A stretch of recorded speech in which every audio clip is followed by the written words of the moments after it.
Amici bellini, è momento di premiazioni, di grandi premiazioni. Il ragazzo, il più giovane della cucciolata, sale sul tetto proprio dell'Italia. In Italia, non di Italia. E poi altre cose, piedini di Maradona, mani di Maradona. Mario Rui cominciava.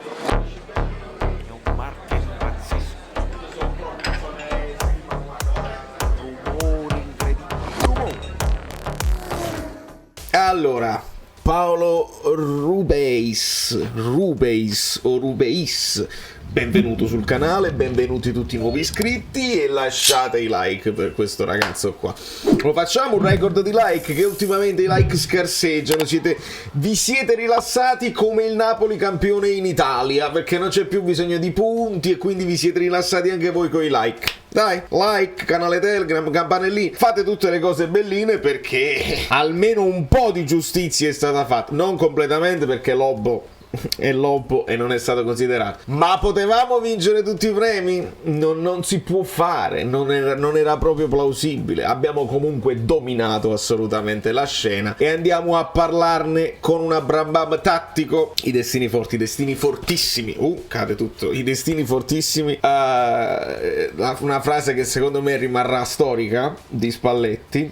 Spalletti che abbraccia, andiamo a vedere un attimo questa cosa, perché oggi, prima di parlare degli MVP della Serie A, e vi faccio vedere un po' di reazioni che ho letto internet è un brutto posto, io sono veramente orgogliosissimo della nostra oasi che abbiamo creato. Se non avessi chiamato Azzurro Fluido doveva essere l'oasi azzurra, perché è un'oasi di competenza, di gentilezza, di eleganza. Vi faccio vedere questa foto, eccola qua, insomma è un abbraccio che Spalletti fa nel raggiungere il presidente, tutto in questa foto di gruppo. Spalletti si butta a corpo morto per questo abbraccio che, se vogliamo, è un abbraccio. Io devo commentarvene le cose, non posso stare né nella testa di Spalletti né in quella di De Laurentiis, ma è un abbraccio di circostanza, è un abbraccio che io leggo da parte di un allenatore che non vuole alimentare polemiche. Questa è la mia sensazione. Lui sa che oramai si è diviso un po' l'ambiente, qualcuno lo critica, è abbandonato e se la prendono con lui, qualcuno difenderà il presidente, qualcuno attaccherà il presidente. Mi sembra un abbraccio come a dire: sì, me ne vado, resto fermo, però non voglio poi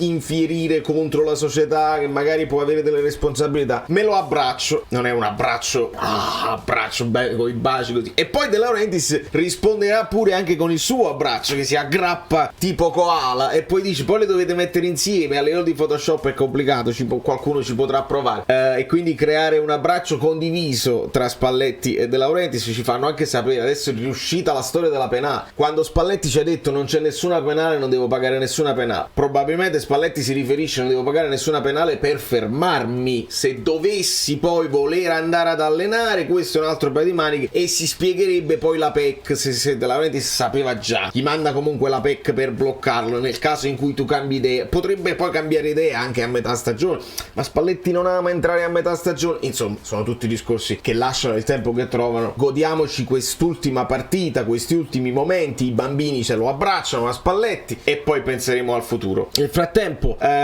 questa premiazione che abbiamo visto qui, questi box maradoniani, il Ceci che regala il piede d'oro, il piede d'oro di Maradona con il piedino d'oro a tutti i giocatori, presentazione da parte di Lombardo. Io non so perché, io non riesco a spiegarmi il perché di certi atteggiamenti evitabili, sotto un certo punto di vista. A me danno un fastidio clamoroso. Spero che i giocatori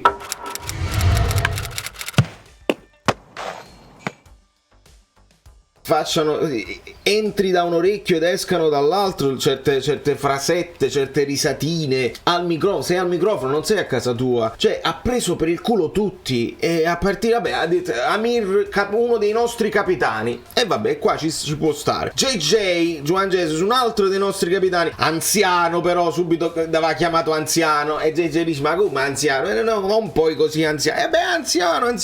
Mario Rui lo chiama il maestro. Dopodiché Zielinski altro capitano all'occorrenza, altra frase probabilmente evitabile per anzianità, capitano così. Zedad, che è un veterano della Serie A, pensa tu, ha fatto 2 presenze. Ma perché devi prendere in giro Zedad? Io non mi spiego il perché. Ditemi il perché. Oh, quello è simpaticissimo, quello è uno che scatta un amore tra lui e il gruppo che è incredibile. Poi gli scappa una brutta parola, non dice niente di blasfemo, però porco e cane, sono 2 animali, porco e il cane messi insieme, evitabile anche quello, però perché si trovano tutti e 2 così. Ndombele, arriva Ndombele con il passo rapido, dice così, che è pure giusto, ma non lo devi dire, tu sei il responsabile dell'area della comunicazione. Lobo prende in giro i pantaloncini gialli di Lobotka. Poi arriva il momento di Elmas, c'è pure la premessa, qua c'è da ridere, pronto con una battuta fulminante. Elmas, un altro nostro capitano importantissimo, è stato capitano, ve lo ricorderete, contro la Juve, la Juve Stabia. Ma che ci sta a ridere? Ma dove a chi fa ridere questa storia? Non lo so. Comunque mi avevano nascosto Dem, si era dimenticato completamente di Dem, aveva chiamato Anghissà come ultimo centrocampista. Il Ciuchi non è più con noi in questo momento perché è infortunato, dice, e la consegnano a Santoro idealmente, poi dopo l'allenatore in seconda, eccetera eccetera, e poi Spalletti e il presidente che, oltre al piedino di Maradona, che il piedino lui l'aveva dato a Santo Padre, riceve la mano de Dio su tutte queste esagerazioni delle cose di Maradona. Ecco dove ritorna il discorso di prima. Eviterei il più possibile, se vogliamo ricordarlo, con delle belle immagini, con delle coincidenze, visto che vince il Siviglia, il Boca, l'Argentina, il Napoli, il Barcellona, ricordiamolo così, ma basta tutte queste chincaglierie, non lo so, non adoro, non mi piace tantissimo, conseguenza, perché Kvara, perché vince Kvara l'MVP generale, e l'avevamo detto nel video delle nomination, se Kvara non sta e non vince l'Under 23, che è assurdo, deve vincere l'MVP generale, e sotto questo punto di vista non siamo sorpresi, doveva essere così. Questa notizia non è ottima. Il fantasista Giorgiano da poco ha preso la notizia di essere stato convocato anche per gli europei giovanili, insomma questo mo 22 anni, mo ne fa 23, così, comunque deve essere convocato per gli Under 21. Dopo la le convocazioni per la partita nazionale maggiore che si disputeranno al termine del campionato, Kvicha Kvaratskhelia ha appreso di essere stato convocato anche per gli europei Under 21. La competizione avrà luogo in Romania e a Georgia a cavallo tra la fine di giugno e l'inizio di luglio. Il CT ha inserito anche il fantasista, sarà da scremare, la federazione georgiana punta molto, quindi è altamente probabile che tra le 2 chiamate alla fine prevarrà quella per la competizione giovanile. Kvara rischia quindi di saltare la prima fase del ritiro a Di Maro previsto il prossimo 14 luglio. Signori, fate riposare sto ragazzo, sono 2 anni che non si ferma e poi si sono imparati. No, questo è un ragazzo che ha bisogno adesso di andare in vacanza, non fategli giocare altre mille partite e poi deve riprendere l'allenamento per l'anno prossimo, non va bene. Qua De Laurentiis si deve far sentire e deve tutelare i propri investimenti. Si parla di rinnovo, bisogna scacciare le voci del padre che dice c'ha il sogno del Real Madrid, però dice anche adesso si concentra sul Napoli, sulla sua nazionale. Benissimo, rinnoviamo, però dobbiamo un pochino proteggere i nostri ragazzi, perché se poi giocano in continuazione si spompano e arrivano poi non pronti alla prossima stagione, non va bene. Prendiamo un po' questa è una delle cose belle, le reazioni che vedevo mentre aspettavo l'uscita ufficiale dei vari MVP, vedevo sulla nomination, no? Quando sono usciti i difensori, Teo Hernandez, Di Lorenzo e Kim Min-jae, come vedete Di Lorenzo che dice Kim Min-jae con gli occhi a cuoricino e Kim Min-jae che risponde no tu troppo belli. Altra cosa troppo bella è quando uscite le nomination dei centrocampisti tra Barella, Milinkovic-Savic e Rabiot, Juan Jesus in persona, cioè non un tifoso qualunque, Juan Jesus in persona dice Lobotka gioca a calcio tennis, cioè vi siete dimenticati di Lobotka, ed è una cosa incredibile, e questa battuta viene fatta e viene ripetuta, è diventata subito vecchia, quello gioca a cricket e quello gioca a golf e quell'altro gioca a bowling e vi siete scordati di quello e vi siete scordati di quello, ma si vede benissimo che alla fine parla la sciarpa, sono tutti i tifosi della propria squadra che cercano di dare un'importanza anche oltre l'obiettività ai propri giocatori, e si vedono cose un po' strane, per esempio questa, no? Che è il miglior attaccante della stagione, tu devi dire Osimhen. Se tu tifi per il Cosenza, se tu tifi per il Brescia, mi sono venute due squadre a caso, se tu tifi per la Roma, dopo aver tirato sedie all'arbitro Taylor in aeroporto facendo mettere a piangere la figlia, un clima serenissimo, la Serie A, il calcio in generale, un clima sereno, la pagina più bella, Gravina ha detto è tutto a posto, ma stiamo proprio andando bene, alla grande il calcio italiano. Se sei un tifoso di un'altra squadra devi dire Osimhen, punto e basta, perché quest'anno Osimhen non solo ha segnato il numero di gol, ma come li ha segnati e contro chi anche li ha segnati, e non facciamo ridere i polli. Nel tiro Lautaro, vabbè, si vuole dire così, ce lo dimentichiamo il tiro contro la Roma, ce lo dimentichiamo quello contro il Sassuolo, ci dimentichiamo tutto il tiro Osimhen, un po', vabbè. Nella velocità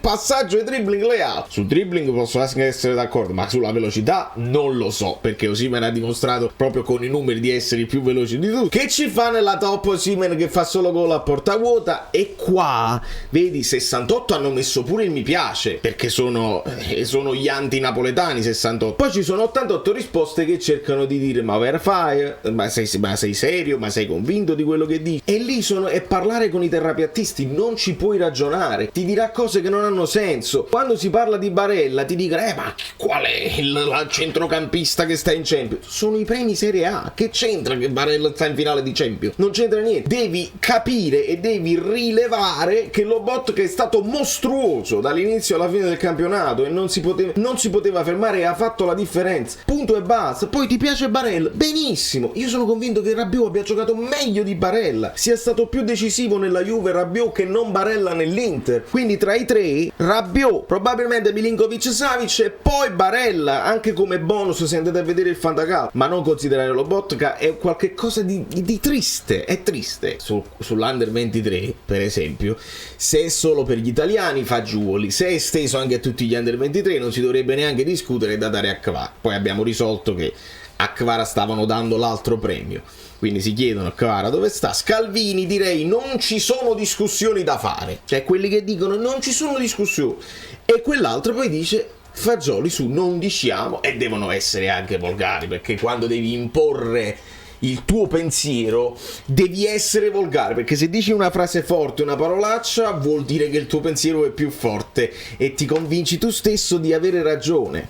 Questa è la realtà, ragazzi, in cui viviamo. Io per questo sono contento dei 16.000 e dispari che hanno deciso di iscriversi al canale, che mi seguono, e so che non si può andare oltre. Io ho un obiettivo, per questo vi chiedo di iscrivervi al canale. Io devo superare la tiratura di Tutto Sport. È una sfida che Guido mi ha lanciato. Io devo avere più lettori, cioè, rispetto ai lettori medi di Tutto Sport devo avere un numero uno in più, quindi dobbiamo arrivare, quelle sono poche, oltre i 20.000. Se arriviamo ai 20.000 io supero Tutto Sport e mi sento in pace con me stesso. Poi questi sono i miei obiettivi e so che possiamo raggiungerli insieme. Per il resto la narrazione del calcio è questa qua. Avevamo indovinato Provedel e mi sembra anche giusto. Avevamo indovinato Kim Min-jae e mi sembra doveroso. Avevamo indovinato che tra quei tre probabilmente Fagioli è quello che lo meritava di più e mi sembra giusto. Osimhen senza proprio dubbio, non è che Leao 2 partite lo dai a Leao, non scherziamo proprio. Su Barella onestamente resta il dubbio, ma sono premi che poi alla fine sono politici, qualcosa la devi dare, no? Il Milan proprio non pervenuto perché ha fatto una stagione deludentissima, però devi dare qualcosa, devi dare un cioccolatino alla Juventus, devi dare un cioccolatino alla Lazio e lo dai anche meritandoselo, devi dare un cioccolatino all'Inter, e al Napoli non puoi fare finta che non abbia distrutto un campionato. Questo è. Se ci sono altre cose che non ho detto, voi me le dite nei commenti.